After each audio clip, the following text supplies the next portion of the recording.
Mahoro n'imigisha nabe kuri mwe mwese mudukurikira kuri Theo Wacu TV. Turabakunda kandi tubifuriza amahoro y'Imana igihe cyose tubatekerejeho, turabasengera kandi burya inshuti ni nziza mu bana ibihe byose. Imana ibahe umugisha. Ngarutse mu kiganiro ngo tuganire ku bintu bijyanye n'amahirwe cyangwa se imigisha. Amahirwe burya huye n'imigisha.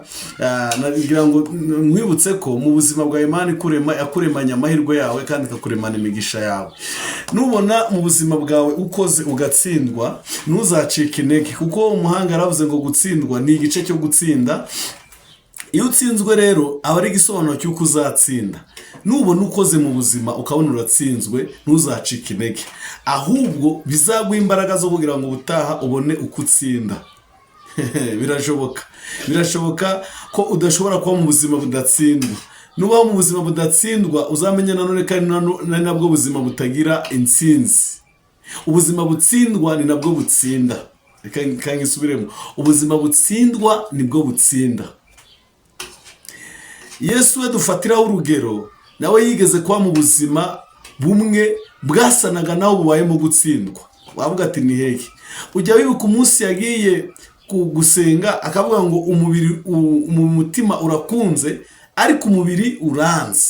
Bivuga ngo yari atangiye kugira ubuzima bwo kumva yahunga ikigeragezo, ariko kuko Imana atari kwikora iraza ngo imwongera imbaraga, aribwo muri ayo masengesho yasenze ngo akabira ibyuya bivanze n'amaraso. Mu buzima bwawe urimo bwo gutsindwa, Imana ikongera imbaraga zituma utsinda. Ubuzima butarimo gutsindwa ntabwo bwabonekamo gutsinda. Nukora ukabona ibintu biranze, aba ariho uzaba uri gutegura ko ejo bizemera. Reka nsubiremo, nukora ukabona ibintu none biranze, aba aribwo uzaba uri gutegura ko ejo bishobora kwemera. Uzakore utitaye ku bantu badashaka gukora.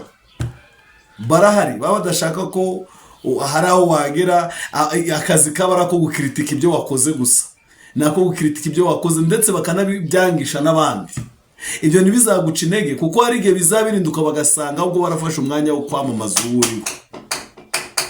Abakrititse ibyo wakoraga bakavuga ko ari bibi, bakanakuvuga ko uri mubi, uzasanga ahubwo barafataga umwanya wo kwamamaza ibyo ukora, bitume hari n'abajya kubishaka bashaka uwo uriwe. Ndabizi neza ubuzima bwo gutsindwa hari igihe bukuzanira gucika intege, kumva wacitse intege, kumva watendeburitse, ariko ibyo ntibijye biguca intege, ahubwo bijye biguha imbaraga zo gutsinda. Niko umuhanga yavuze. Umuhanga yaravuze ngo gutsindwa ni igice cyo gutsinda. Failure is a part of success. Nutsindwa uzamenye ko 50% y'intsinzi uyifite. Niba uri mu ishuri ukabona uratsinzwe, 50% y'intsinzi urayifite. Niba uri mu buzima busanzwe ugakora ugahinga ukabona birarumye, uzamenye ko 50% yo kweza nayo uyifite. Gutsindwa ni igice cyo gutsinda. Mu buzima rero Imana ishaka abantu batsindwa ariko ntibaheranwe n'iyo ntsinzwe. Gutsindwa ariko ntuheranwe n'intsinzwe. Ntuzatsindwe ngo heranwe n'intsinzwe, ntukemere ko intsinzwe iguherana. Mu yandi magambo, igihe wahuye n'intsinzwe ujya uhatana kugira ngo ushake intsinzi. Bantu mudukurikira kuri Theo Wacu, ndabifuriza kudaheranwa n'intsinzwe. Ndabifuriza ko intsinzwe yaba igice cy'imbaraga zituma utsinda. Kandi birashoboka mu buzima byose birashoboka.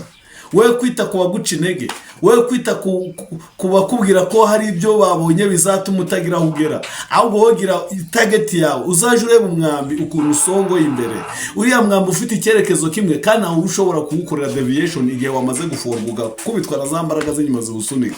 Nawe rero hari ujye umenya ko hari imbaraga z'Imana zigusunika, zigushikiriza mu yantsinzi yawe ushaka kugeraho.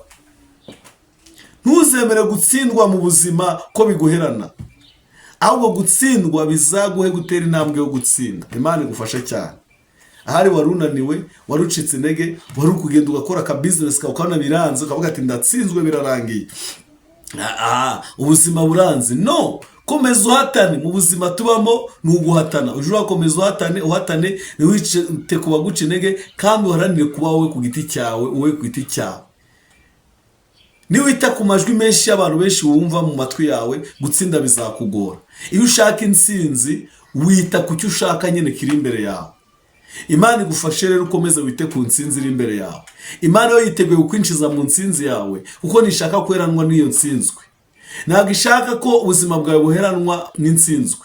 Imana irashaka utsinda. Uri umutsinzi kandi uzatsinda. Nubwo habayeho gutsindwa ariko imbere yawe hari ugutsinda. Imana igufashe mu izina rya Yesu. Utsinde mu buzima urimo, utsinde mu kazi ukora, utsinde mu masengesho usenga, utsinde mu nshuti zawe, utsinde mu ngendo ukora, utsinde ube umutsinzi, maze intsinzi nitaka ubuzima bwawe tuzafatanye gushima Imana. Komeza utsinde, ugire impagarike n'ubuzima, ugire ubuzima buzira umuze kandi utsinde rwose utsinde. Muduhe subscribe, mukore share, mukore comment, turabakunda kandi kubaho ni ukubana, kubaho ni ugufashanya. Ejo ni heza, imbere ni heza, hamwe twese dufatanyije tuzatsinda. Imana ibishimire. Murakoze cyane.